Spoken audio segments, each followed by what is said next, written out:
Hello and welcome to another episode of Innovate the Future podcast, live from Tomorrow conference in Belgrade. This is the third day of the conference. We started the day with amazing speech of first president of Free Republic of Liberland. Today with us, Mr. Vit Jedlička. Great to be with you, Ivana. Great pleasure. Thank you. So we started the day with your amazing speech of your republic, right? Can you give us a little bit of a clue what you have been talking there about? Yeah, sure. Like Liberland is a startup country that was started 8 years ago. Our principles are very libertarian. We believe in free markets and very limited government. And Liberland has been founded on the territory that was previously Serbia. And Serbia stated they don't mind creation of Liberland on this territory, which is quite exciting to be here in Belgrade and present on this biggest arena that you have here. And we are trying to do our best to combine the best ideas of past about governance, so a little bit of American constitution, a little bit of Swiss democracy, a little bit of meritocracy that you can, for example, find in Singapore. And our goal is to combine it with the latest blockchain technology, really to build the ideal state for this new millennia. And how many people came to this idea? Were you the only one? What did your friends tell you about the story around it? Initially, it was just 3 of us that came there and stick the flag. But now it's 700,000 people that applied for citizenship of Liberland. It's a fairly big nation. By now, a very global nation. There are some 23 villages around the world that are somehow under Liberland flag. There is a nice development right next to Liberland. And we're also pushing for the settlement of Liberland this summer. Much more than we previously did. Amazing. Do you have capital city as well in your country? Well, we're kind of city-state, so they say Liberpolis in some of the maps, but I think it should be also Liberland, not too complicated. It's like Hong Kong. And you mentioned the square kilometers. Yes, how many it is 7 square kilometers, roughly 3 times bigger than Monaco. So it's a decent place to start a country. We'll be the third smallest country in the world, similar to Gibraltar. And if you can explain to us how someone can become your citizen. It's fairly easy. They have to believe in the similar principles like we do. People actually have to swear that they will not take other people's property through the state by force.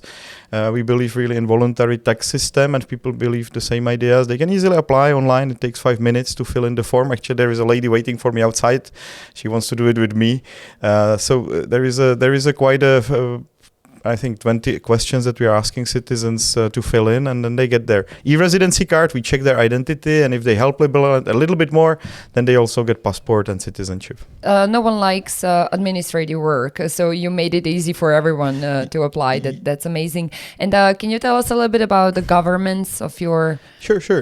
So the governance now has been all put on the blockchain. That means we could literally not have 95% of bureaucrats that other countries have. So we don't need anybody to do the budget audit. It's all transparent. We don't need anybody to count the votes because it's all automated. Nobody needs to sit in the cadastre because all the transfers of property are also just smart contracts or NFTs, the non-fungible tokens. So very easily to transfer, for example, parcels between the people without any need for assistance from the state. So all of this, I think, will make Liberland extremely efficient as a country and very cheap to run. And I hope also very fast growing because I think that will attract a lot of people from all around the world to invest.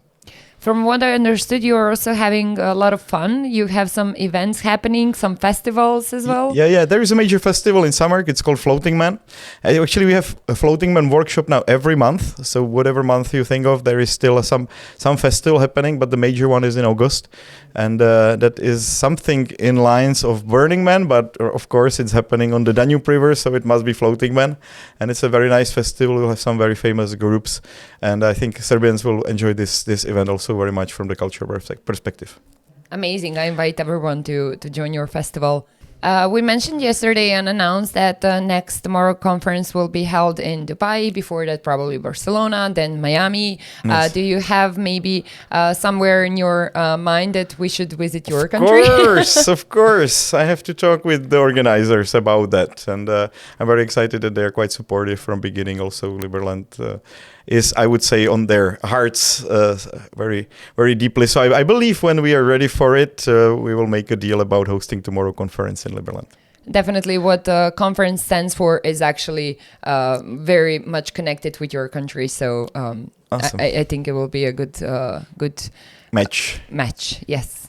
And we mentioned something about what you didn't said on your presentation. It's about the seasteading. Seasteading is a very exciting new project that has started 5 months ago.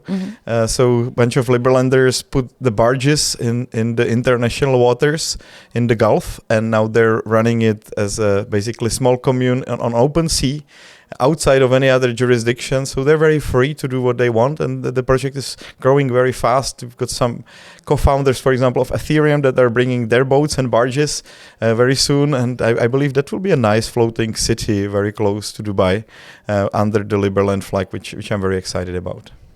And let's talk about a little bit about how do you see and predict the future of blockchain?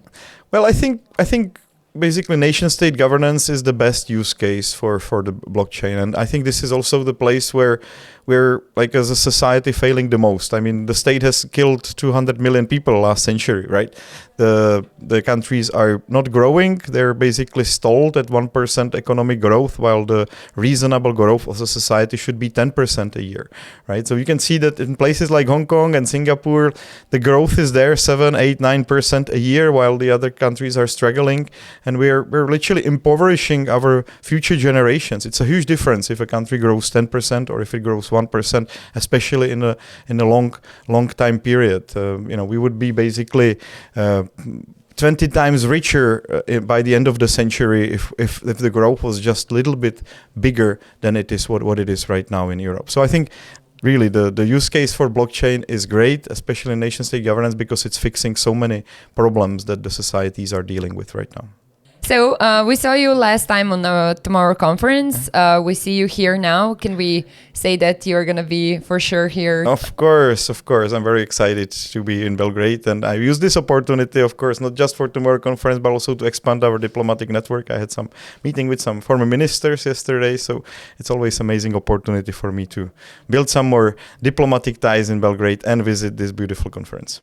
And you were the opening act of the third day of this conference. Did you had opportunity to see some other speakers within those other 2 days? Yes, of course. It was a great social event yesterday at Buddha Bar, very nice restaurant in Belgrade, and in the Belgrade waterfront, and amazing food, amazing people. And I'm very excited that we've got so many good old friends here. So it feels like family, the whole Tomorrow conference for me. Amazing. Do you think that the Tomorrow conference is a good opportunity for everyone, for people in the audience, for whoever comes here as a speaker to kind of connect with some other people who think the same and have the same enthusiasm about blockchain and metaverse, etc.? Of course, that's why there is so many citizens of Liberland as well already. So I'm again very excited that the conference is growing each year and it's attracting more bigger and better crowd. And can one person have passport of Liberland? And of course, the more passports you have in your life, the better. Unless Definitely. It is American, United States passport, which really tax you wherever you are in the world. And Liberia, actually. Liberia also tax its citizens wherever they are. But otherwise, it's very good to have more passports. It gives you more freedom. And you could see how, for example, during COVID, some countries were completely blocked to travel just because you were holding the wrong passport. And from that perspective, it's really good to have at least 2 in your life. Are there any major obstacles that you had within your time of building or raising the country of Liberland? Well, of course, the greatest challenge with Liberland is to make some reasonable deal with Croatia and basically convince them from protecting Liberland for us and against us, or just to explain them that it would be good to let us start building there. And we had a major breakthrough. The whole February we were able to build. And now we are pushing for more settlement. We had some very famous YouTubers coming 10 days ago. They tell me it will be at least 20 million views with the guys coming to Liberland to settle. But right now we really enjoy the time we got by Croatia. And we used that time to get the best out of our lawyers to build the best constitution and out of our programmers to put it on blockchain. And all these things are coming together for this summer. And from all the places in the world, you decided to be located here. Why is that? Because this was really a special place. You know, there was no other place that would be unclaimed by any other country. There is a place, for example, piece of Antarctica. I actually had a dream about it tonight, which is interesting. I just remembered, which is also not claimed by any country. But there is some sort of international agreement that nobody would claim this piece of Antarctica. But otherwise, the whole world outside of Liberland has been very strongly claimed by some other countries, or it's like difficult place between Egypt and Sudan, or between northern and Cyprus, northern and southern Cyprus, right? Those are very I would say war-inflicted areas where it would be very difficult. But between Croatia and Serbia, I think people are fed up with the war, and Liberland can literally be the peacemaker and the solution for the whole border dispute that has been going on for more than 30 years here. When you were young, was your dream to start a new country or something? Yeah, I remember when I was like 15, I was just like going in the train and thinking seeing all these fields that were empty and nobody even take care of the fields. Like, give me just one or couple of these fields and I will start a new country and you will see the results of that. Amazing. This is an amazing story and I really enjoyed listening from you. Thank you for joining our podcast. Thank you very much, Ivana. Great pleasure. Thank you. This was Innovate the Future podcast. See you in the next episode.